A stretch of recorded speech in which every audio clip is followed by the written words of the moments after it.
Vale, vamos a meternos de lleno en esto. Hoy nos toca hacer un análisis clínico, súper objetivo y, la verdad, fascinante, sobre una tensión que es clave en cualquier sistema político, ese choque estructural entre el poder ejecutivo y el periodismo.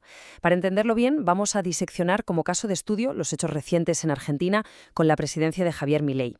Y ojo, no estamos aquí para meternos en el barro del ruido partidista, para nada. La idea es mirar los datos, las acciones y los cimientos institucionales para entender qué pasa exactamente cuando el poder decide enfrentarse cara a cara con quienes tienen la tarea de controlarlo.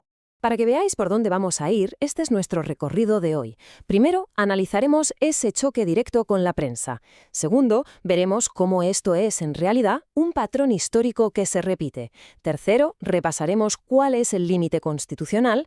Cuarto, desgranaremos la llamada estrategia del ruido. Y quinto, evaluaremos el impacto institucional real. Os aseguro que va a ser un repaso muy metódico y libre de prejuicios.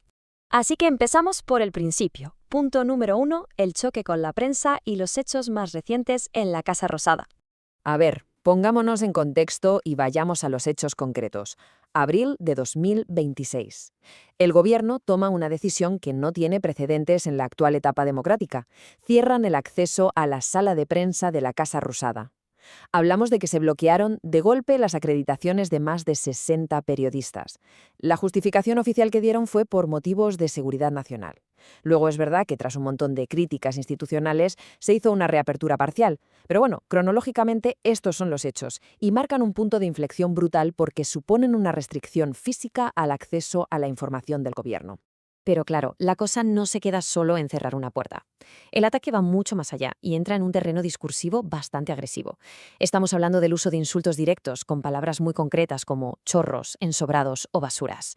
Y esto es importante. Ya no es una simple crítica a un artículo que no te ha gustado, es una estigmatización de todo el colectivo periodístico.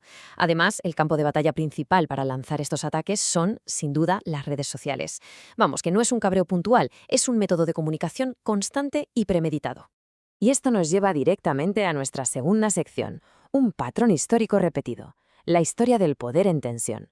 Porque esto, spoiler, viene de lejos. Fijaos en esto que es interesantísimo. Hace siglos, Thomas Jefferson, uno de los arquitectos de la democracia moderna, lo clavó con esta frase. Dijo que preferiría tener periódicos sin gobierno que gobierno sin periódicos. Y es brutal porque establece, ya desde los cimientos de la historia política, que la prensa no es un actor secundario. Es literalmente un mecanismo fundacional indispensable para que exista el control democrático. Y si avanzamos un poco más en el tiempo, la filósofa Hannah Arendt nos dio una perspectiva aún más profunda y un tanto escalofriante sobre este peligro. Ella explicó que los regímenes que atacan sistemáticamente a la prensa lo que hacen es erosionar la verdad pública. Cuando te cargas esa realidad compartida por todos, la democracia empieza a pudrirse desde dentro. Es una advertencia súper contundente sobre la fragilidad de nuestro ecosistema informativo. Y de hecho, si miramos atrás, los líderes que se enfrentan a la prensa casi siempre siguen el mismo manual de instrucciones. Es una cadena lógica implacable. Pensad en esto. Si deslegitimas al periodista y lo tachas de enemigo, entonces dejas el camino libre para el paso 2, que es construir tu propia verdad paralela. Si logras eso, entonces puedes apelar directamente a la gente sin que nadie te cuestione, lo que, lógicamente, nos lleva al paso 4, una polarización social enorme. ¿Y el resultado final? El paso 5, el debilitamiento total de las instituciones que deberían controlarte. Está todo fríamente calculado. Y esto ilustra a la perfección algo fascinante. Este manual trasciende totalmente los colores políticos. A la derecha del espectro político tenemos a Donald Trump machacando con las famosas fake news. A la izquierda, un Hugo Chávez que abiertamente llamaba a los medios sus enemigos políticos. Y el caso actual de Javier Milei en Argentina, independientemente de dónde lo sitúes ideológicamente, encaja como un guante en esta misma tradición histórica. Usar el choque con los medios como herramienta para acumular poder es un clásico. Pasamos ahora a la tercera sección, el límite constitucional, es decir, las reglas básicas del juego democrático. Porque, a ver, ¿qué dicen las reglas de verdad? Pues la Constitución argentina no deja lugar a dudas. El artículo 14 garantiza el derecho a publicar ideas por la prensa sin ningún tipo de censura previa. Y el artículo 32 va más allá y prohíbe al Congreso dictar leyes que limiten la libertad de imprenta. Además, a nivel internacional, la Comisión Interamericana de Derechos Humanos considera la libertad de expresión un pilar esencial. O sea, no es un capricho o un privilegio del periodista. Es el derecho que tenemos todos nosotros como sociedad a estar informados para poder fiscalizar al poder. Entonces, ¿qué pasa cuando desde la presidencia te saltas estos límites con acusaciones sin fundamento? Pues se desata una reacción en cadena con 3 efectos brutales. Primero, un efecto de intimidación, que hace que muchos periodistas se autocensuren por miedo a represalias.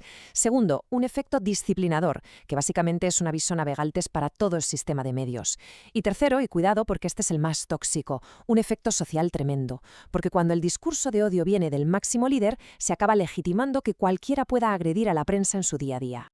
Llegamos a la sección 4, la estrategia del ruido y la dimensión política de todo este conflicto.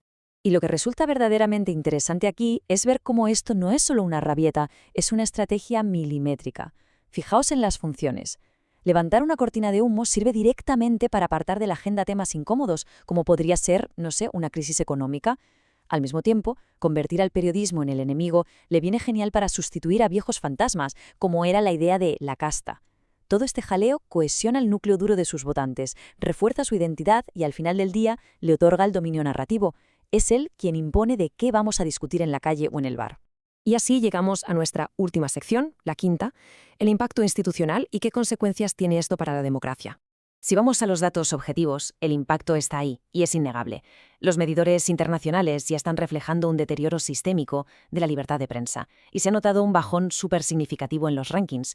Pero no nos quedemos solo en los números. Esta caída en el ranking refleja un clima de trabajo asfixiante y hostil de verdad. Diferentes organizaciones han documentado un aumento clarísimo de agresiones, tanto verbales como simbólicas, en la calle y, por supuesto, en las redes sociales. Y volviendo a lo del principio, cerrar físicamente una sala de prensa no es un mero trámite administrativo, no nos engañemos. Es un hachazo a la transparencia del gobierno. Si limitas el acceso a la información oficial, apagas la luz de la transparencia y dejas a la sociedad casi ciega a la hora de controlar a sus representantes. No es de extrañar que un montón de entidades periodísticas hayan catalogado esto como un hecho de extrema gravedad institucional. Para ir cerrando todo este análisis, los textos originales nos dejan una reflexión que de verdad pone los pelos de punta. Dice así: el problema no es que un presidente critique al periodismo, el problema es cuando lo necesita destruir para poder gobernar sin control. Porque cuando cae la prensa, lo que cae después es la democracia.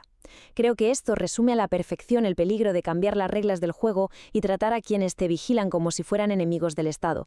Entonces, si recordamos esa advertencia de Hannah Arendt que vimos antes, la conclusión es clara. Sin periodismo libre es que directamente nos quedamos sin verdad pública. Así que quiero dejaros con esta pregunta para que le deis una vuelta. ¿Cómo sobrevive realmente una democracia cuando la política deja de basarse en una realidad compartida y se convierte simple y llanamente en pura manipulación?